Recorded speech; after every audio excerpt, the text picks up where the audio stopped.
Hey everyone, this is Sohul with the Social Panda, and today we'll be looking at the latest generation of iPad mini. Yes, the one with the Retina display. The cheapest model comes in at £320 with 16 GB of storage, with no cellular capabilities, but you can spend a mind-blowing total of £659 on an iPad mini to get a stupendous 128 GBs of storage and of course LTE capability. It has a 1.2 megapixel front-facing camera for your high-definition FaceTime calls, along with a 5 megapixel back-facing camera. It comes in at 200 millimeters tall, 134.7 millimeters wide, and a mere 7.5 millimeters in thickness. It may not be as thin as the first generation iPad, but the addition in thickness is not noticeable at all. The same goes for the weight, which has increased ever so slightly to 331 grams, but again, it's imperceptible. The inner housing consists of pretty much the same elements that you would find in the iPad Air: an A7 processor with the M7 Motion coprocessor, Wi-Fi with MIMO technology, along with the Bluetooth 4.0.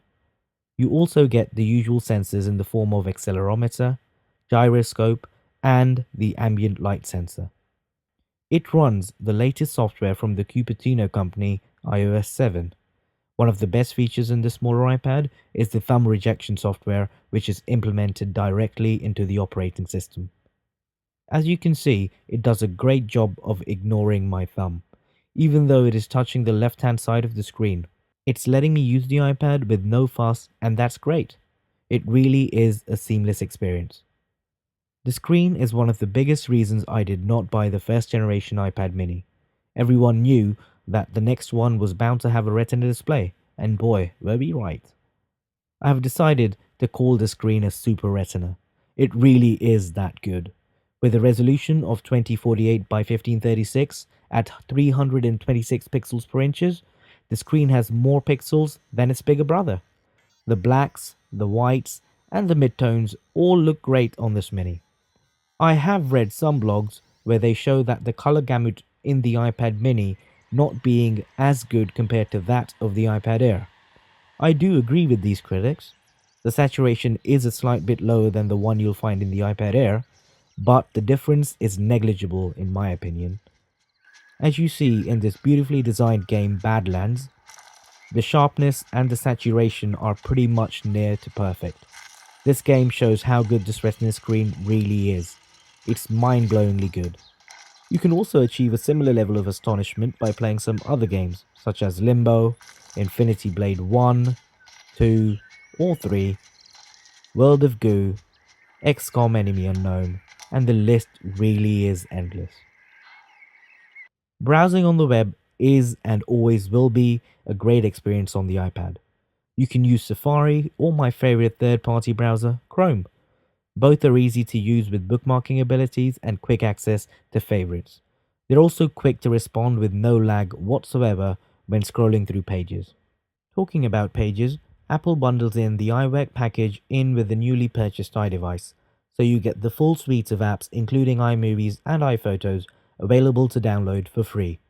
Apple really have put the marker down by providing these apps for free. They also wanted to stop those comparison ads by Microsoft where they showed off the full capability of its Office suite on a Surface. iWork is no Office, but on a tablet it does a sufficient job of creating content. Enough of the productivity apps. Let's dive into the BBC iPlayer and watch the first few seconds of the highly anticipated new series of Sherlock. Spoiler alert?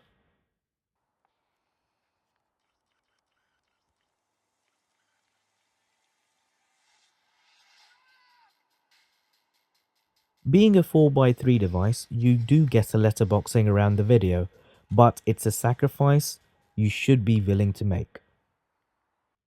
The reason for the sacrifice is the App Store. Nearly 500,000 apps which are specifically made for the iPad.